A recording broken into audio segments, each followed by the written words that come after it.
তোমরা সবাই কেমন আছো? আশা করি তোমরা সবাই ভালো আছো এবং আমিও খুব ভালো আছি। তো আজকে তোমাদের জন্য কোনো ব্লগ নয়, তো অনেকে ব্লগও বলতে পারো, কারণ আজকে তোমাদের জন্য আমি এমন একটা ভিডিও এনেছি যেটা হয়তো অনেকেই জানে বা অনেকে হয়তো জানে না। তো যারা জানে না আজকে সেই ভিডিও তাদের জন্য। তো চলো এত বক বক না করে আমি যেই বিষয়ে তোমাদের সাথে কথা বলতে চাইছি তো সেটা আগে দেখাই। তো দেখুন বন্ধুরা, আমরা সাধারণত এখন গ্রামের বাড়িতে সবাই বাড়িতেই গ্যাস আছে। তো কিন্তু আমরা যেমন কোনো কিছু সাবান হোক বা কোনো ক্রিম প্রোডাক্ট বা এনিথিং যা হোক ব্যবহার করি, তার একটা এক্সপায়ার ডেট আমরা দেখে নিই, কারণ যাতে এটা ইউজ করলে আমাদের কোনো ক্ষতি না হয়।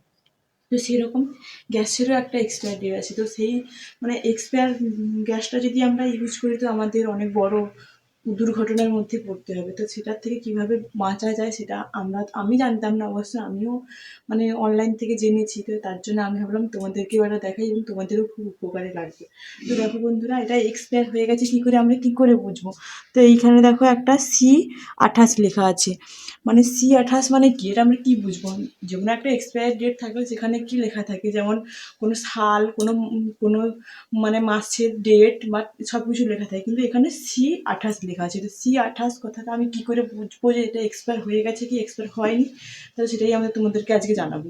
তো এক্সপায়ার C28 মানে বলছে, দেখো আমাদের যে 12টা মাস আছে, তো সেই 12টা মাসকে 4টে ভাগে ভাগ করা হয়েছে।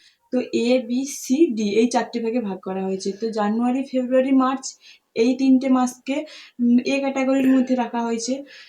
এপ্রিল, মে, জুন এই 3টে মাসকে বিতে, জুলাই, আগস্ট, সেপ্টেম্বর এই 3টেকে সিতে, এবং অক্টোবর, নভেম্বর, ডিসেম্বর এই এই 3টেকে ডিতে। তো এই ভাগে ভাগ করা হয়েছে। তো তো এখানে আমার আছে C28, সি মানে হচ্ছে জুলাই, আগস্ট, সেপ্টেম্বর।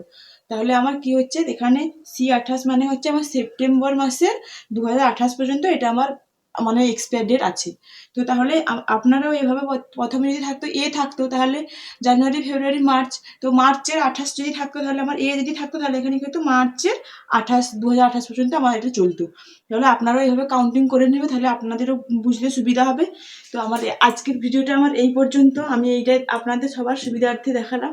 আপনাদের যদি ভালো লেগে থাকে অবশ্যই প্রচুর প্রচুর করে শেয়ার করবে, যাতে সবার কাছে পৌঁছায় এই ভিডিওটা। এবং সবাই ভালো থাকবেন, সুস্থ থাকবেন, এই কামনাই করি।